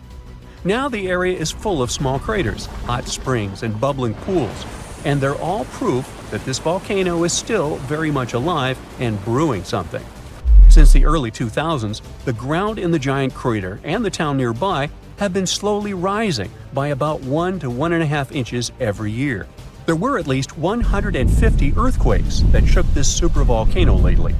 In May 2024, there was a 4.4 magnitude in the area, the biggest in the last 40 years. Residents had to leave their homes and camp outside, fearing there would be more earthquakes. No one knows how Campi Flegrei is going to behave in the following months or years, but the authorities are organizing evacuation exercises to prepare the population just in case.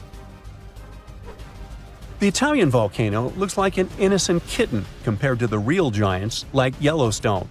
For a volcano to deserve the title of a super one, it must be able to produce catastrophic-scale eruptions and eject huge amounts of magma, ash, and volcanic gases. The Yellowstone giant meets these criteria. Even though it moves from time to time, the Yellowstone supervolcano hasn't erupted for 640,000 years. But when it does wake up, it might erupt with incredible power, about the same amount as 10 huge nuclear power stations can produce. Under the ground, beneath Yellowstone, there's a super hot area full of molten rock called magma. As more magma moves into a big space called a magma chamber, the ground above starts to swell or rise. When the magma cools down, the ground falls. Between 2004 and 2009, the ground at Yellowstone rose by almost 10 inches, but then it started to slowly go back down in 2010. Scientists aren't sure if it's going to erupt anytime soon. There's also another big volcano called Long Valley in California that has been active since 1980, and it can be a really big threat. Scientists studying this supervolcano found out that before its biggest eruption, 760,000 years ago, the buildup may have taken less than a year. Now, that's bad news, because a supervolcano eruption can have a huge effect on the world, like the eruption of the Toba volcano in Sumatra around 74,000 years ago. It became the biggest volcanic eruption the Earth had seen in 28 million years. It covered parts of Indonesia, India, and the Indian Ocean with a thick layer of volcanic debris, almost like a 6-inch blanket. The amount of rock it spewed out was like stacking nearly 3 million Empire State Buildings. The giant crater it left behind can still be seen from space. All the ash and gases shot up into the air and blocked some of the sunlight. It caused a volcanic winter that lasted about 6 to 10 years. Some scientists think this eruption might have even affected early humans. Around the time Toba erupted, the human population took a sharp dip, and there were far fewer people. Some say this is why all modern humans come from a small group of survivors. According to the Toba catastrophe theory, most early humans in Europe and Asia didn't survive the cold and harsh climate after the eruption, but a lucky group lived through all that in Africa. Not all scientists agree with this idea, and some archaeological and climate records show a different story. Another volcano that changed the world in a big way was Mount Tambora in 1815. The next year went down in history as the year without a summer. It was cold and rainy, and there was snow and frost even in the middle of summer, especially in Europe and North America. This happened because the volcano sent out a lot of sulfur dioxide into the sky, which spread all over the world and made the planet colder. When Tambora erupted, it caused huge tsunamis that smashed homes and took the lives of around 10,000 people. Afterward, about 80,000 more people passed away because of the consequences the eruption had caused in the world. The cold weather ruined crops, so food became really expensive. And because horses were the main way people traveled, the cost of oats that they ate went way up too. Some people even think this led to the invention of the bicycle in 1817 as a new way to get around. The eruption made the Earth colder for about 3 years. Now, even though the Tambora eruption was so powerful, Krakatoa, another volcano in Indonesia, stole the show when it erupted in 1883. It was just easier to spread information about it through telegrams and photos. Its final blast was the loudest recorded sound in history, and people could hear it on 10% of the entire Earth's surface. The eruption started a tsunami with waves about half as tall as the Statue of Liberty. Now, if we only had 12 months to prepare for a supervolcano eruption, it would be really hard to store enough food and get ready. But don't panic just yet. Supervolcano eruptions are very rare, and the last one happened 26,500 years ago in New Zealand. Scientists think that a super eruption happens once every 100,000 years on average. But the sad part here is that the Earth doesn't follow a perfect timeline. There could be clusters of super eruptions with shorter gaps between them and then longer quiet periods. Since there have already been 2 super eruptions in the last 100,000 years, there's always a chance one could happen again sooner than we expect. Plus, although there are places like Yellowstone and Long Valley where we expect volcanoes to erupt, there are less obvious possible hotspots. In Chile, there's a volcano called Laguna del Maule that has erupted in the past and left behind a huge crater. Over the last 20 years, the ground there has been swelling really fast, rising up to almost 1 foot a year. Some people are worried that this could be a sign of a big eruption coming. But scientists say there's not enough magma yet to cause a super eruption. In Bolivia, the Juturancu volcano is also acting up. It's part of a group of volcanoes that have caused super eruptions in the past. Since the 1960s, the ground around Juturancu has been lifting, but the last eruption was 250,000 years ago. Even though the magma might be rising, it's not enough to worry about just yet. The chances of a super eruption happening during our lifetime are 1 in 1,400, which is pretty low, so you don't need to worry too much. But just like someone wins the lottery every week with very small chances, a super eruption could happen sometime in the future, and when it does, we'll need to be prepared.